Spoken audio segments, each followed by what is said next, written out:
அல்ஹம்துலில்லாஹ் ஸலாத்து வஸ்ஸலாமு அலா ரசூலில்லாஹ். தெரிந்த சகோதரர்களே, கடந்த 2 அமர்வுகளாக வழிகட்ட கொள்கையில் பிரதானமாக இருந்து கொண்டிருக்கின்ற, இன்னும் சொல்லப்போனால் ஆரம்ப காலத்தில் தோன்றிய 2 வழிகட்ட சித்தாந்தங்களை குறித்து நம்ம பார்த்தோம். ஒன்று ஷியாக்கள், இன்னொன்று ஹவாரிஜ்கள். இவை இரண்டுமே சமகாலத்தில் தோன்றிய வழிகட்டர்கள். ஷியத்து அலி என்கிற அந்த கூட்டம் உருவாகின போது அதிலிருந்து பிரிந்து சென்றவர்கள் தான் யார்? ஹவாரிஜிகள். ஹவாரிஜிகள் ஆரம்பத்தில் யாரும் கூட தான் இருந்தாங்க? ஷியத்து அலி என்கிற அந்த கூட்டத்தில் தான் இருந்தாங்க. அங்கிருந்து, அதனால தான் நான் சொன்னேன், இது எல்லாத்துக்குமே ரூட் காஸ்ட் ஒன்று தான் அப்படின்னு சொன்னதுக்கான காரணம் தான். சரிங்களா? 2 சித்தாந்தமும் யூதனால் உருவாக்கப்பட்டது. ஷியாயிசம் என்பது அப்துல்லா இப்னு சபா என்கிற ஒரு நபர் அடையாளப்படுத்தப்பட்டிருக்கிற காரணத்தினால் நம்ம நினைச்சிடும் இவன் தான் அந்த வழிகட்டுடைய மூலப்புள்ளி என்று முதல் புள்ளி என்று சொல்கிறோம். ஆனால் அதே நேரத்தில் அப்படி ஒரு தனிநபரை அடையாளப்படுத்துவதற்கு இல்லை என்கிற காரணத்தினால தான் ஹவாரிஜிகளை ஒரு கூட்டமாக சொல்கிறோம்.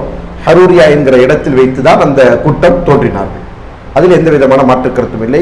இப்போ இந்த சிந்தனைக்கு பின்னாடியும் இந்த சித்தாந்தங்களுக்கு பின்னாடியும் யூத சூழ்ச்சிகள் இருந்திருக்கிறது என்பது வரலாற்று உண்மை. சரிங்களா?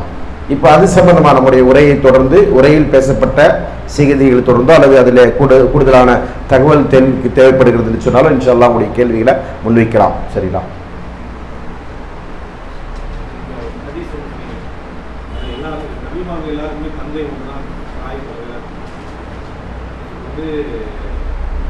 கொள்கை எல்லாமே ஒண்ணுதான் அப்படிங்கிறது. சுஜூது செய்வது வந்து அல்லாஹ் இதோ யாருக்கும் சுஜூது செய்யப்படுறாங்க. ஆதம் அலைஹிஸ்ஸலாமுக்கு அல்லாஹ் வந்து வணக்கம் சுஜூது செய்யப்படுறாங்க. யூசுப் அலைஹிஸ்ஸலாம் அவங்க சுஜூது செய்யற மாதிரி கனவு கண்டோம். இது எப்படி அது வந்து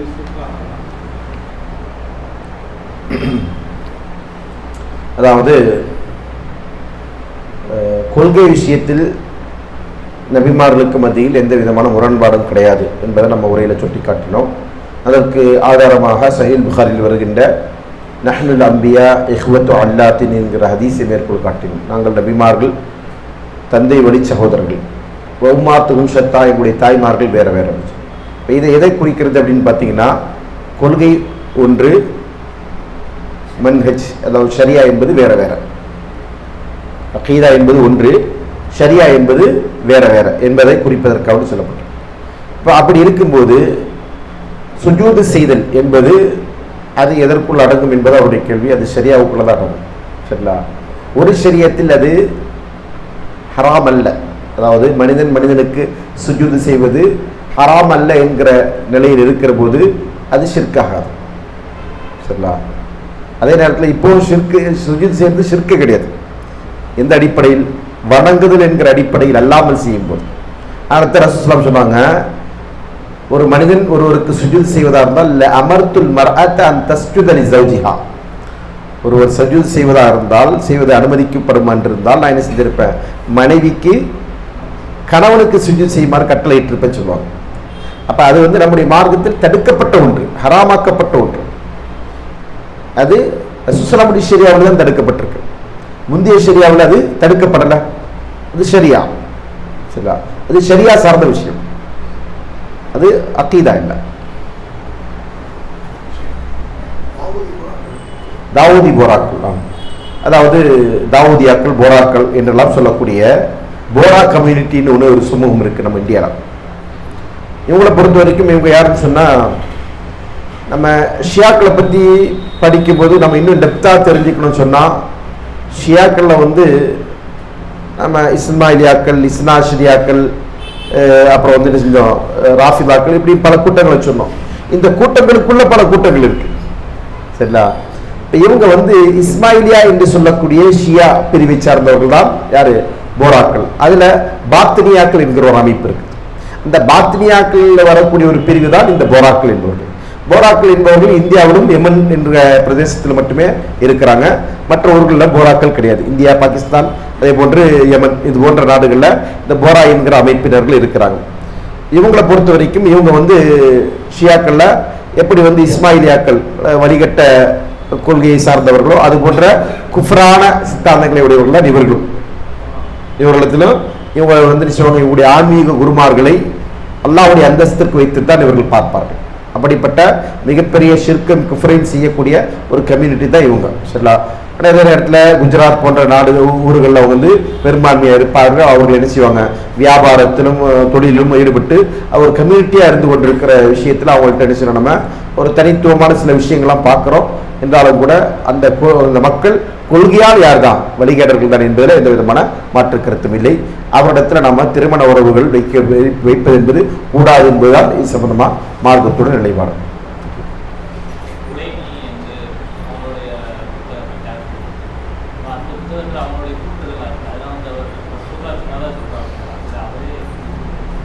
எந்த விஷயத்த குலைனியோட தான் ரைட்டு.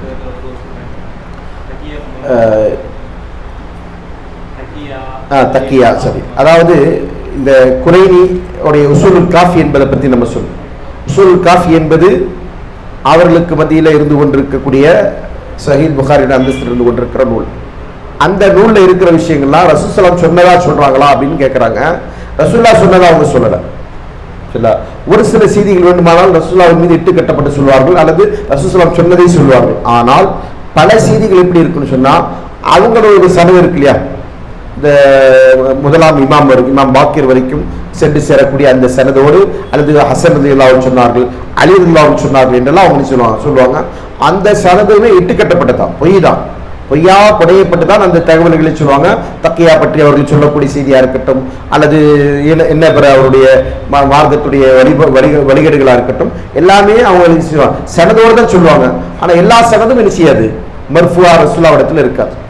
அவங்களுக்கு அது தேவையும் இல்லை. ஏன்னா அவங்க இமாம் சொன்னாலே அவங்களுக்கு என்னது, அது மார்க்கம் என்கிற அடிப்படையில் இருக்கிறாங்கன்றதால அது வரைக்கும் அவங்க என்ன செய்வாங்க, அந்த சனது சேர்த்துருவாங்க. சரிங்களா?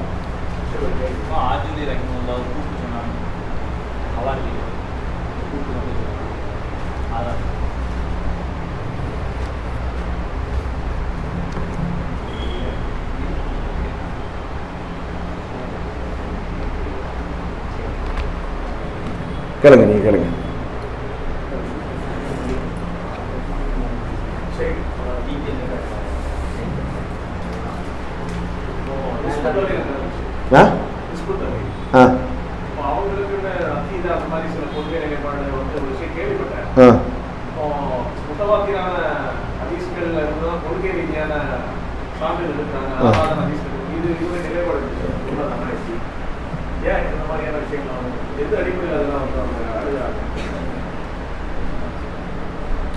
அதாவது இந்த ஹிஸ்புத் தஹ்ரீர் அமைப்பினர்களை பொறுத்தவரையில் அவர்கள் அகீதா சார்ந்த விஷயங்களில் முத்தவாத்திரான ஹதீஸ்களை மட்டும்தான் ஆதாரமாக எடுத்துக்கொள்வார்கள். அதே நேரத்தில் ஆஹாதார செய்திகள் வந்து ஹதீஸுக்கு, அதாவது அகீதாவுடைய விஷயங்களுக்கான ஆதாரமாக எடுத்துக்கொள்ள மாட்டார்கள். இந்த அடிப்படையில் வந்து முஅத்தஸிலாவுடைய கொள்கை, யாருடைய கொள்கை, முஅத்தஸிலாவுடைய கொள்கை. தகீதுல் புகாரி ஒரு முஅத்தஸிலி தான். அந்த அடிப்படையில் அந்த கொள்கையை அவர்கள் இரவலா பெற்று அவங்களுடைய ஐடியாலஜியை சொன்னாங்க. இந்த அடிப்படையில் அவங்களுடைய நூட்கள் என்ன செய்யப்பட்டிருக்கும், அது போன்ற செய்திகளை சொல்லப்பட்டிருக்கும். இதை பற்றி நம்ம ஒரு ஹிஸ்புத் தஹ்ரீரை பற்றி நம்ம ஒரு உரை நிகழ்த்தி இருக்கிறோம். தனியாக ஒரு தலைப்பில் ஏறத்தாழ ஒரு மணி நேரம் செஞ்சுருப்போம், அதில் பேசியிருப்போம். அதில் அவங்களுடைய வழிகாடுகள் என்ன என்றதை அதில் அடையாளப்படுத்தியிருப்போம். ஆமாம், சரி. அடுத்த ஒரு நிமிஷம் கேட்டாங்க. அதாவது நம்ம ஆஜிர் ரஹ்மான் அவர்கள் சொன்னாங்க, ஹாரிஜியுடைய, அதாவது ஹவாரிஜியுடைய இஜ்திஹாதை யார் பார்க்குறாங்களோ அவங்க என்ன செய்கிறாங்க, நேர்மையான அல்லது அநியாயம் செய்யக்கூடிய ஆட்சியாளர்களுக்கு எதிராக கிளர்ச்சி செய்கிறாங்க. சரிங்களா? அவங்களுக்கு எதிராக ஒரு சமூகத்தை ஒன்று திரட்டுறாங்க, அவங்களுக்கு எதிராக வாள் உருவுறாங்க. இது அதே போன்று முஸ்லிம்களை கொலை செய்வதை ஹலால் ஆக்குகிறார்கள் என்று அவர்கள் செய்யக்கூடிய இஜ்திஹாதை யார் பார்க்குறாங்களோ அந்த இஜ்திஹாதை கண்டு யாரும் என்ன செய்ய வேண்டாம், ஏமாற வேண்டாம். சரிங்களா? அவங்க என்ன செய்றாங்க, குர்ஆன் ஓதுறாங்க, நீண்ட நெடிய நாட்கள் தொழுகையில் நிற்கிறாங்க, நெருடி நோரம், அதே போல தொடர்ச்சியாக நோன்பு நோக்கக்கூடியவர்களாக இருக்கிறாங்க. அதே போன்று கல்வி ரீதியாக அவர்களுடைய அவைகள் பேசக்கூடிய விஷயங்கள் இதையெல்லாம் கண்டு ஏமாந்துட வேண்டாம். ஏன்னா இந்த போக்கு ஹவாரிஜுடைய போக்கு அப்படின்றது தான் இமாம் ஆஜிர் ரஹ்மத்துல்லாஹி கூற்று. ஆதாரம் இமாம் ஆஜிர் ரஹ்மத்துல்லாஹி அஷ்ஷரியா என்கிற நூல். அதில் அஷ்ஷரியத்து இமாம் ஆஜிர் ரஹ்மத்துல்லாஹி அஷ்ஷரியா, கிதாபு ஷரியா என்று சொல்லுவாங்க. கிதாபு ஷரியா என்கிற நூலில் 1வது வாலியத்தில் 345வது பக்கத்தில் அது சொல்றாங்க.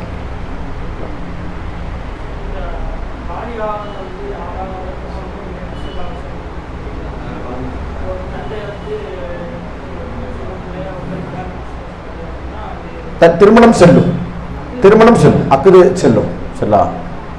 ஆனால் அப்படி திருமணம் செய்வது என்பது மார்க்கம் அனுமதித்ததில்லை. சரிங்களா? மார்க்கம் அனுமதித்த திருமண முறை என்பது பாலிகால பெண்ணைத்தான் திருமணம் முடிக்கும். சரிங்களா?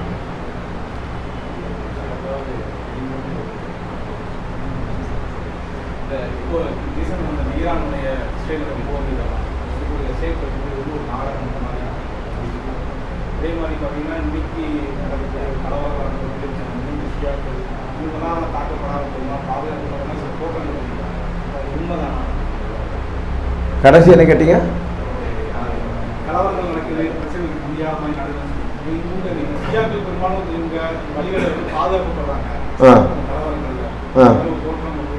ஓகே, அது உண்மைதான். அதாவது இப்போ நீங்கள் அரசியல் சார்ந்த நடவடிக்கையில் இப்போ இந்தியாவை எடுத்துக்கொண்டால், இந்தியாவில் ஷியாக்களாக அறியப்பட்டவர்கள் யாரு?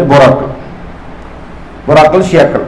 அதே போன்று ஷியாக்கள் ஏனைய பிரிவு சார்ந்த ஷியாக்களும் இங்கே இருக்கிறாங்க.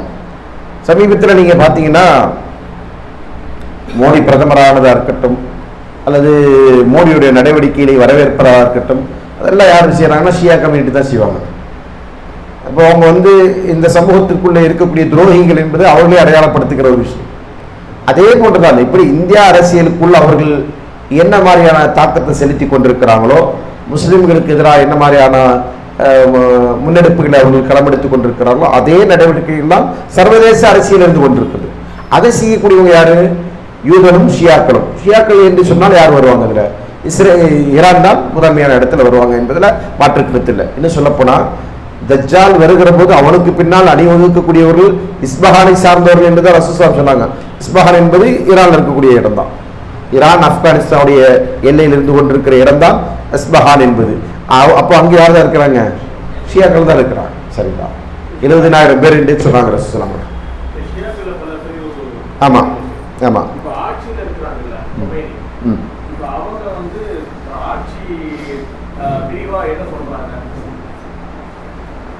ஆட்சி பிரிவா இல்ல, அதாவது ஷியாக்களுக்குள்ள பல குரூப்புகள் இருக்கு. கேள்வி என்னன்னா, ஷியாக்களுக்குள்ள பல குரூப் இருக்கு இல்லையா? இப்ப இன்னைக்கு ஆட்சி செய்யக்கூடிய அந்த ஷியாக்கள் யார் அப்படின்னு கேட்டு பாத்தீங்கன்னா, இவங்க எல்லாருமே ராஃபிலாக்கள், இஸ்மாயிலியா, இஸ்னாஷிரியா அல்லது ராஃபிலா, அந்த இடத்தை சார்ந்தவங்க தான். சரிங்களா? இந்த இஸ்னாஷிரியாவா இருக்கட்டும், ராஃபிலியாக்களா இருக்கட்டும், இஸ்மாயிலியா இருக்கட்டும், இவங்க தான் இவங்க யாரு?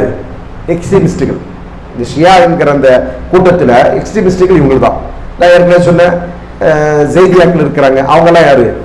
மிதவாத ஷியாக்கள் என்று தான் சொல்ல முடியுமே தவிர, ஏன்னா அவங்களுக்கும் நமக்கும் கருத்து வேறுபாடு என்பது கொள்கை ரீதியாக பிரதானமான கருத்து வேறுபாடு இருக்காது. கொள்கையில் அவர்கள் என்ன செய்வாங்க? அஹ்லு சுன்னாவுடைய அகீதாவை ஒரு குறிப்பிட்ட அளவுக்கு, மொத்தமாக இல்லாவிட்டாலும் இங்கே இருக்கக்கூடிய நம்ம அஷரி மாத்துரிதி என்கிற அமைப்பில் இருந்து கொண்டிருக்கிற அந்த கொள்கையுடையவர்கள் அளவுக்கு அவங்க என்ன செய்வாங்க? ஒத்து போவாங்க. ஆனால் இந்த இஸ்மாயிலியாக்கள், இஸ்னாஷிரியாக்கள், ராஃபிலாக்கள் என்று சொல்லக்கூடியவர்கள் ஒருபோதும் ஒரு இடத்திலும் ஒத்து போக மாட்டாங்க என்கிற அளவுக்கு அவங்க வழிகேடை உடையவர்கள். அந்த வழிகேட்டின் உச்சம் பெற்றவர்கள் என்று சொல்லக்கூடியவங்க அவங்க தான். இவங்கெல்லாம் அந்த கேட்டகரியில் வரமாட்டாங்க. அப்படி அவருக்குள்ள இனங்கள் இருந்தாலும் கூட இன்றைக்கு ஆட்சி அதிகாரத்தில் இருக்கக்கூடிய ஷியாக்கள் ராஃபிலாக்களையும் இஸ்னாஷிரியாக்களையும் சார்ந்தவர்கள் தான் என்பதுதான் உண்மை. ஆமா, அவங்களும் அதுதான்.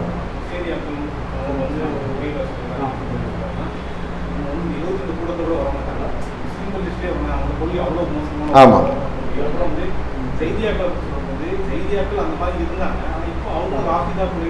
இப்ப செய்தியாக்கள் இப்ப இல்ல. அதாவது இப்ப உலகத்துல வந்து செய்தியா கொள்கையில் இருக்கக்கூடிய ஷியாக்கள் இருக்கிறவங்க கேட்டா கிடையாது. இப்ப இருக்கக்கூடிய ஷியாக்கள்லாம் வந்து யாரும் சொன்னா நான் சொன்னேன், மெஜாரிட்டி ஆஃப் ஷியாஸ் வந்து ராஃபிலாக்கள் தான். ராஃபிலா அல்லது இஸ்னாஷிரியா என்கிற கூட்டத்தை சேர்ந்தவங்க தான். சரிங்களா? அதே மாதிரி நுசைரியாக்கள் ஒரு சில இருக்காங்க, துருசியாக்கள் இன்னொருத்தர், தருசியா அப்படின்னு சொல்லுவாங்க, அவங்க அப்படி ஒரு கூட்டம் இருக்கிறாங்க. ஆனா அவங்கெல்லாம் வந்து அதாவது குஃப்ருக்கே உச்சம் போனவங்கன்னு சொல்லலாம். அந்த மாதிரியான மக்களா இருக்கிறாங்க. அப்படி உள்ளவங்க இருக்கிறாங்க பெரும்பான்மை. ஆட்சியா இருக்கட்டும், அதிகாரமா இருக்கட்டும், அல்லது சமூக அமைப்பா இருக்கட்டும், அந்த சித்தாந்தத்துடையவர்கள் இருக்கிறாங்க. ஜெய்தியாக்கள் என்பவர்கள் இருந்தார்கள் ஒரு காலத்துல வேணா சொல்லலாம். இப்ப நமக்கு தெரிஞ்சு ஜெய்தியாக்கள் என்று இல்ல. யமனில் என்ன செய்றாங்க? ஒரு சிறு கூட்டம் இருப்பதாக அறிகிறோம். யமன்ல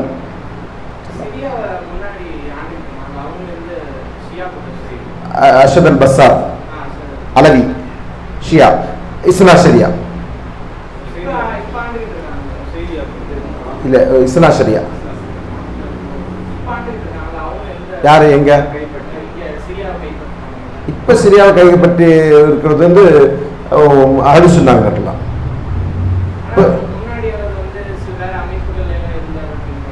வேற அமைப்புகள் இல்லை, ஆன்டி அமெரிக்காங்கிற அந்த சித்தாந்தத்தை அவர் பிரச்சாரம் பண்ணிட்டு இருந்தார்.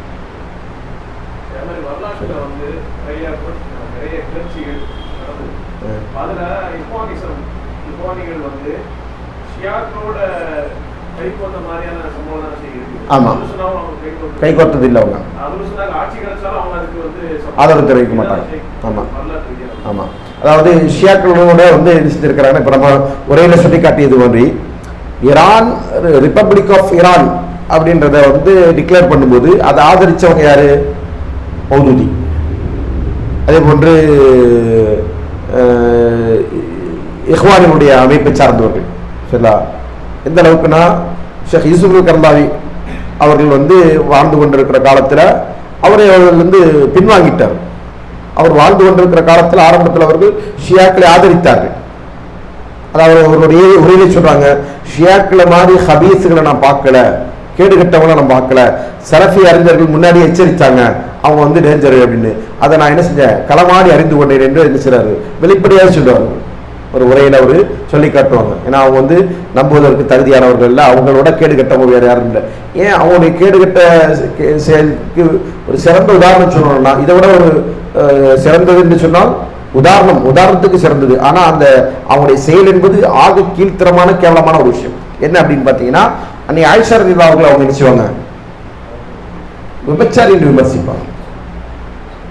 அது மட்டும் இல்லாமல் வருடா வருடம் அவர்கள் ஒரு கொண்டாட்டத்தை நடத்துவாங்க. அந்த கொண்டாட்டத்தில் என்ன செய்வாங்கன்னா, கேக் வெட்டி கொண்டாடுவாங்க. என்ன சொல்லி? ஆயிஷா ஃபின்னார்னு சொல்லுவாங்க, ஆயிஷா நரகத்தில் இருப்பான்னு சொல்லிட்டு. நவுதுபில்லா. இப்படிப்பட்ட ஒரு மிக கேடுகட்ட கேவலமான ஒரு ஜந்துக்கள் தான் யாரு? ஷியா. அதனால அவர்களோடு தான் என்ன செஞ்சிருக்கிறாங்க இந்த இஹ்வானிகள் பல கட்டங்கள்ல கை கோர்த்திருக்கிறாங்க. அப்படின்றத தவறு என்பது கர்லாவி என்ன செஞ்சாங்க, கடைசி காலத்தில் ஒப்புக்கொண்ட ஒரு உண்மை. ஆனாலும் கூட என்ன செய்வாங்க இப்போ, ஏன்னா இவங்களுக்கு வந்து இந்த அரசியல் சார்ந்த சித்தாந்தத்தை பேசணும்ல, அப்ப அதற்கு அவங்களுக்கு லைவா இருக்கிற ஒரு எக்ஸாம்பிள் யாரு? ஷியாக்கள் தான். அதனால அவங்க இவங்க எங்கே ஆட்சி உருவாக்கல, இஹ்வானிகள் எங்கே என்ன சில ஆட்சி உருவாக்கல. அதான் என்ன சொல்லுவாங்க, சில அறிஞர்கள் சொல்லும் போது, இவங்களை விமர்சிக்கும் போது, இவங்க இஹ்வானில் முஸ்லிமின் இல்லை, இஹ்வானில் முஃப்சிதீன்னு சொல்லுவாங்க. ஃபசாதுடைய சகோதரர்கள், குழப்பத்துடைய சகோதரர்கள் அப்படின்னு சொல்லுவாங்க. அப்ப அப்படி உள்ள குழப்பங்கள் அவங்க உண்டாக்கி இருக்காங்க தவிர எங்கேயுமே அவங்க சில ஆட்சி உருவாக்கினது இல்லை. சரிங்களா? அப்ப அந்த அடிப்படையில் அவங்க நினைச்சிருக்கிறாங்க, அவங்க அவங்களோட தான் என்ன செஞ்சிருக்கிறாங்க, எப்பவுமே அவங்களுடைய தொடர்புல வச்சிருக்கிறாங்கன்றதான் யதார்த்தம்.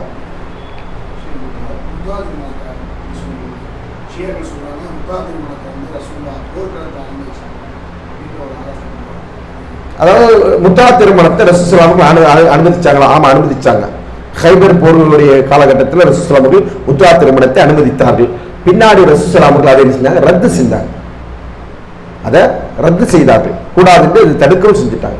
தடை வந்ததற்கு பிறகு முன்னாடி உள்ள அனுமதி நமக்கு செல்லுமா என்றால் செல்லாது. சகோதரர் ஆரம்பத்தில் ஒரு கேள்வி கேட்டார் இல்லையா, ஆதம் அலைஹிஸ்ஸலாமுக்கு மலாயிக்கா சஜிதா செஞ்சாங்க, யூசுப் அலைஹிஸ்ஸலாம் அவர்களும் தன்னுடைய பெற்றோருக்கு சஜிதா செஞ்சாங்க. அப்ப இது மாதிரி சஜிதா மனிதனுக்கு செய்வது கூடுமா, இந்த பிற படைப்புக்கு சஜிதா செய்வது கூடுமா என்றால் அந்த ஷரியத்தில் அனுமதிக்கப்பட்ட விஷயம், இந்த ஷரியத்தில் அனுமதிக்கப்படாத விஷயம்.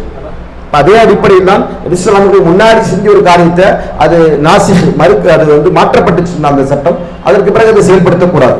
அல்லாஹ்வின் தூதரும் தடை செஞ்சாங்கன்னு சொன்னா, முன்னாடி ரசூல் அனுமதிச்சாங்க என்று சொன்னால் அது அன்றைய காலத்தின் வழக்கம் என்றால் புரிந்து கொள்ளணும். அதுல ஏன்னா ரசூலுல்லாஹி அவர்கள் வஹீயின் அடிப்படையில் இப்படி ஒரு சட்டத்தை நீங்க செய்யுங்க என்று சொல்லி அது நமக்கு ஒரு சரியாவா கற்றுத்தந்த விஷயம் அல்ல.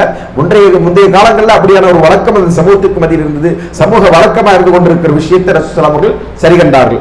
ஆனால் பின்னாடி ரசூலுல்லாஹி அவர்கள் அதை தடை செஞ்சுட்டாங்க இல்லையா, அப்ப தடைக்கு பிறகு என்ன செய்ய முடியாது, நம்ம அனுமதி எடுத்துக்கொள்ள முடியாது. அப்படி எடுத்துக்கொள்ளக்கூடியவங்க என்ன செய்யறாங்க, தன்னுடைய மனோ இச்சையின் அடிப்படையில் மார்க்கத்தை என்ன செய்யறாங்க, அணுகிறாங்க என்பது அர்த்தம்.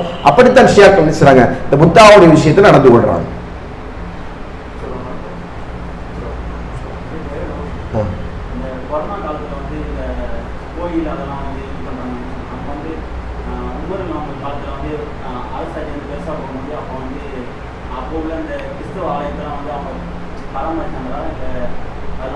பண்ணலை.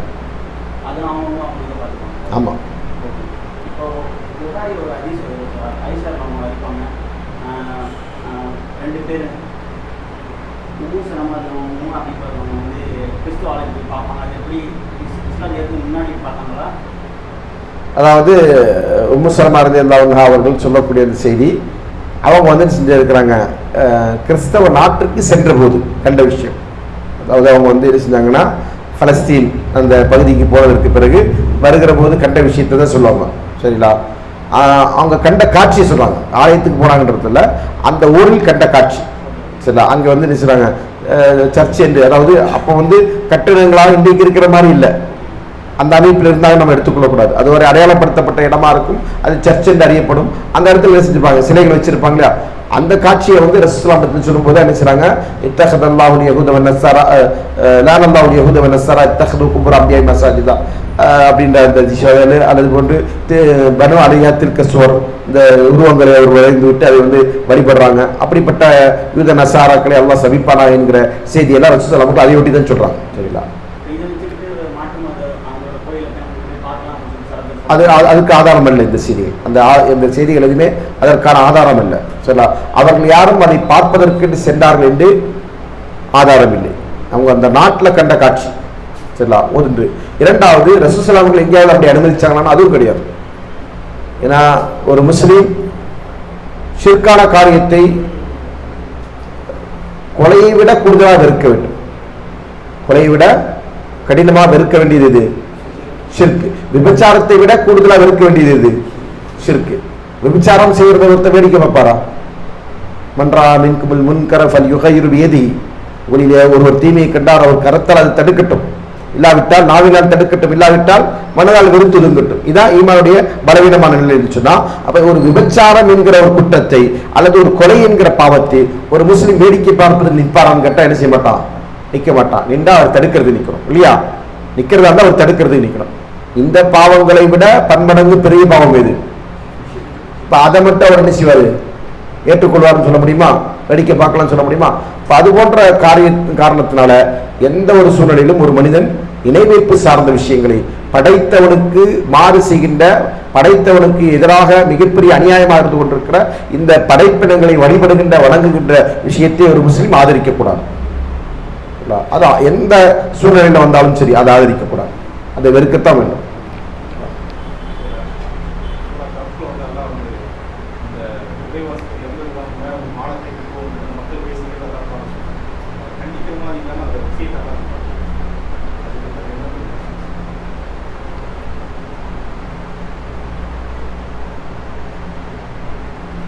கண்டிக்கிற மாதிரி தான் நல்லா சொல்லுவாங்க.